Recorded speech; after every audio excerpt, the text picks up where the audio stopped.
All right, welcome to video 2 from our lecture series from Wednesday, April 5th, where we talk about how we can quantify how acidic or how basic a solution is. And we're going to utilize what's known as pH and the pH scale in order to do so. So, as a reminder, what we just talked about in our prior video is that how acidic or how basic a solution is something that depends on concentration. Specifically, how much of your H plus is in solution or how much of your hydroxide is in solution. And the reason why I'm starting with this reminder is because, remember, concentration, molarity, M, is something that is quantifiable, meaning we can associate some kind of number with it, right? Something we can count. Because molarity, as we might recall, is going to be moles of our solute per liter of our solution. So if I want to look at an acidic solution, then I would look at its concentration of acidic particles as being the moles of those acidic protons or hydrogen ions present per liters of solution. And for a base, I would look at the concentration of hydroxide particles, which would be the moles of hydroxide particles per liters of solution.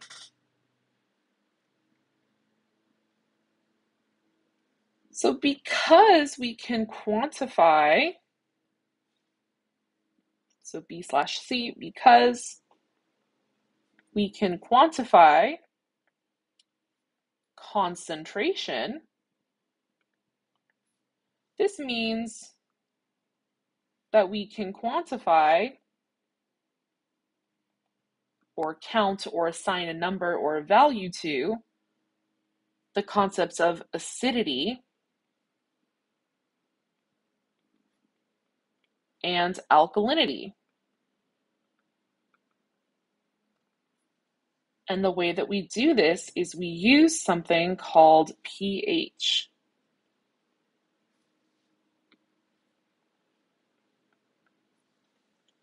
So we'll discuss what pH is in more detail in our next video, meaning how it is that we do quantify or calculate the acidity or basicity of a solution by calculating a pH value. But for now, let's just kind of get familiarized with the idea of pH. So, as you could imagine, as the concentration of acidic particles increases, then the acidity of our solution also increases. And we can also make the same case for bases and the alkalinity.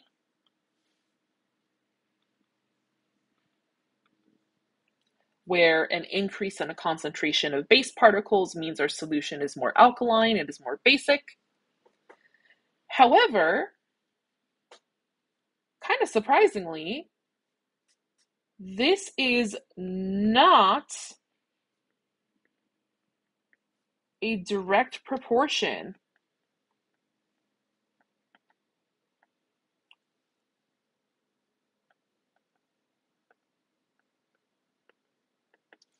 meaning if I were to look at how concentration H plus and pH are related, if I were to do something like make a plot of concentration of my acidic particles against pH, I would not see something like this, straight line. So here, let me maybe do this in blue so that we can overall say that that is not how this works. So if it's not a directly proportional relationship, then what other kinds of mathematical relationships can we come up with that can relate two different variables? Like what kind of functions are there that relate variable x and variable y? So this one, the direct proportional, the linear function, this is not how pH and H plus concentration are related. Another one that comes to mind is exponential. And in fact, this is what we see. So what we see is that pH and concentration H plus are related exponentially, specifically a base 10 exponentiality. So for example, a change in the pH of a solution by 1 pH unit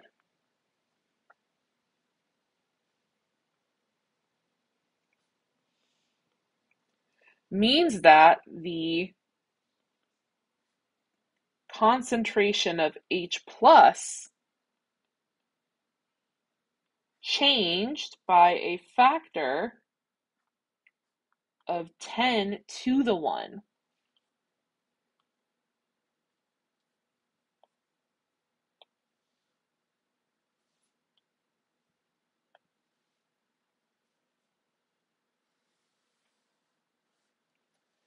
So here in this example, 1 pH unit change means concentration is changed by 10 to the 1. We could also say that a change in pH of our solution by 2 pH units. This implies that we had a change in our concentration of H plus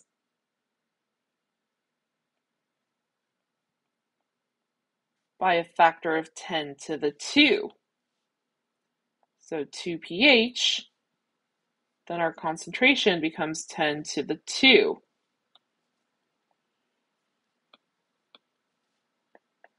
Or a 100-fold change in concentration.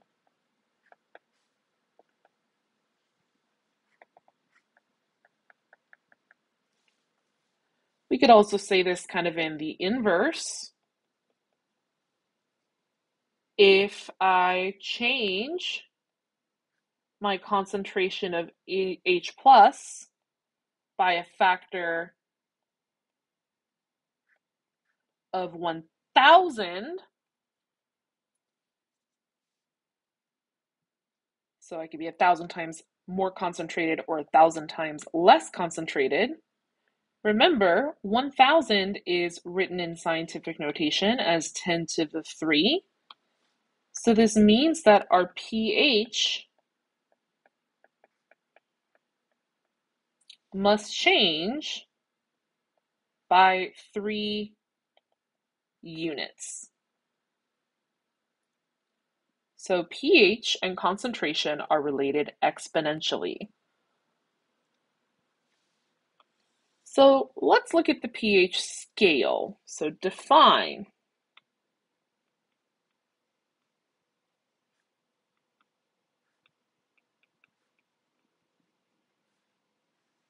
the pH scale.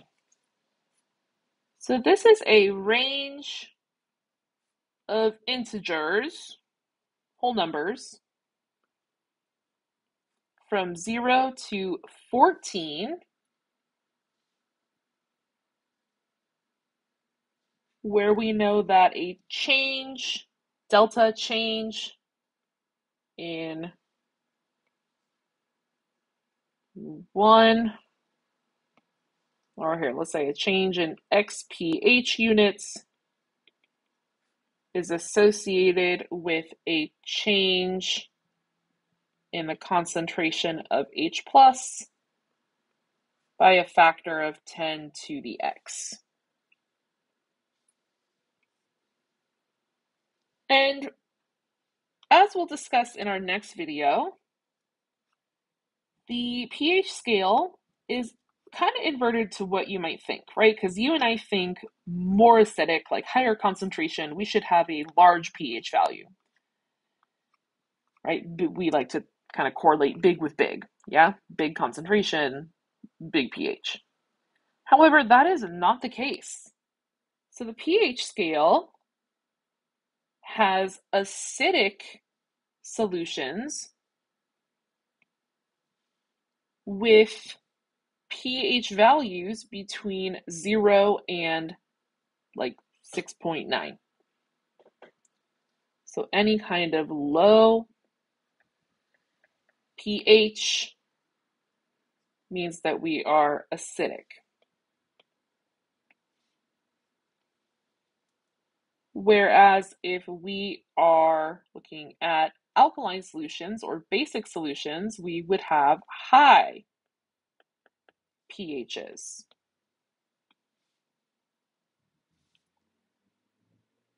And right here in the middle, splitting the difference between 0 and 14 is the value of 7. And if we are at a pH of 7, we are neutral, meaning we are neither an acidic nor alkaline solution.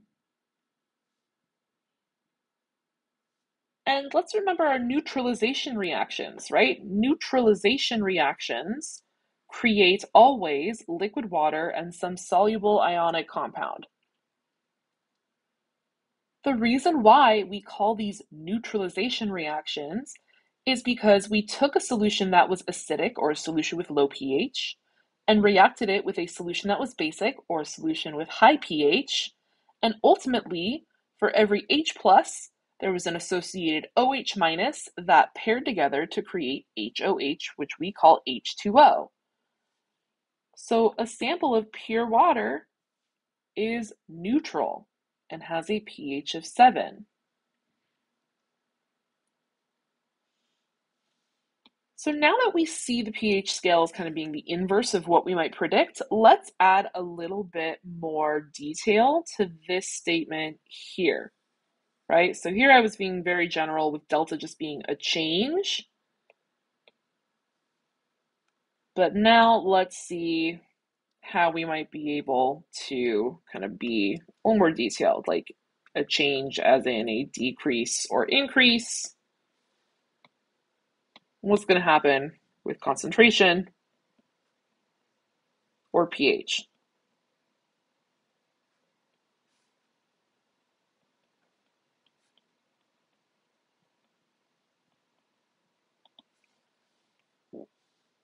So let's put that pH scale back up on the board.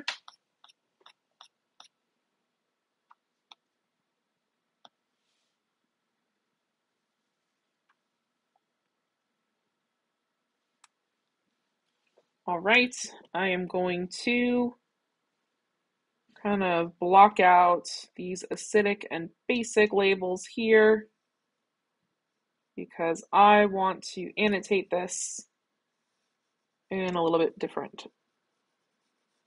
manner. A little bit of a different manner.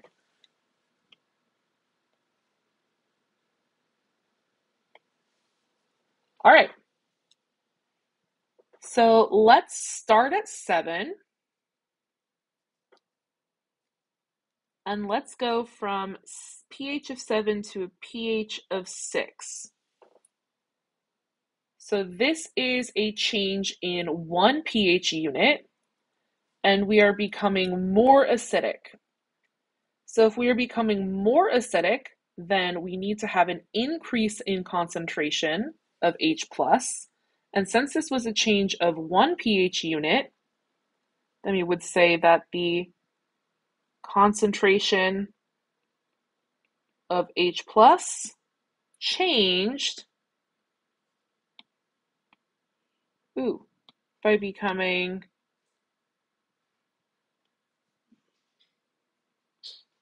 10 times larger.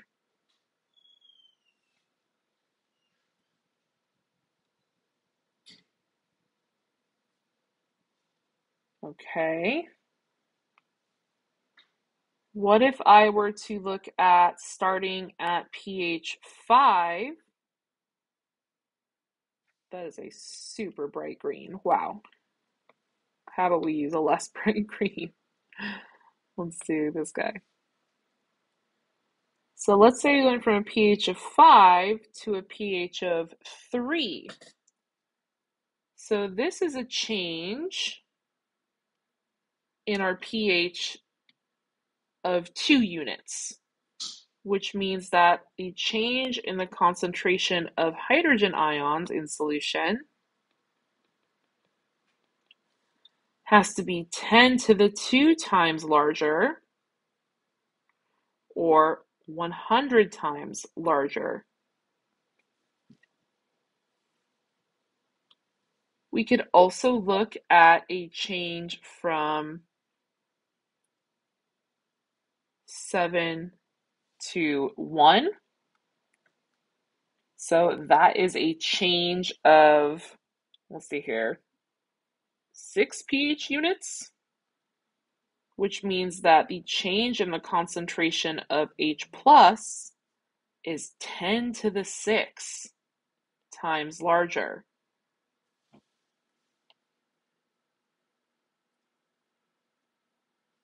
All right, what if we moved in the opposite direction?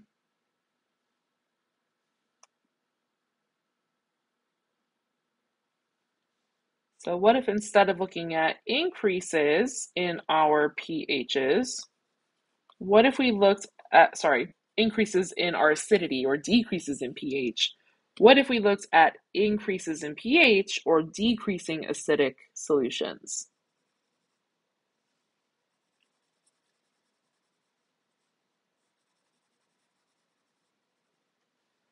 So let's start at a pH of 7, and how about we move to a pH of 9?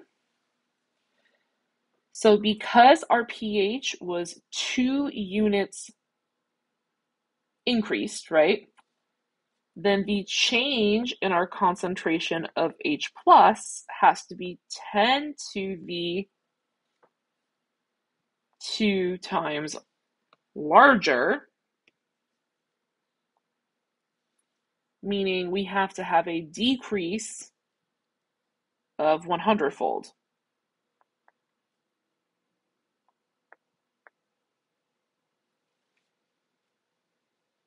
So 100 times less concentrated.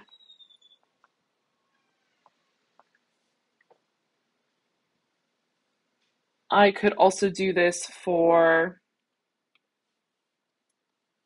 a change from, let's say, 10 to 13. So this is a pH increase of 3 units, which means that the change in the concentration of H+ is going to be a 10 to the 3-fold change. However, as we increase pH, we are decreasing the acidity, meaning that this needs to be a 10 to the 3 or 1,000-fold decrease in our concentration. So we have a 1,000-fold decrease in concentration H+.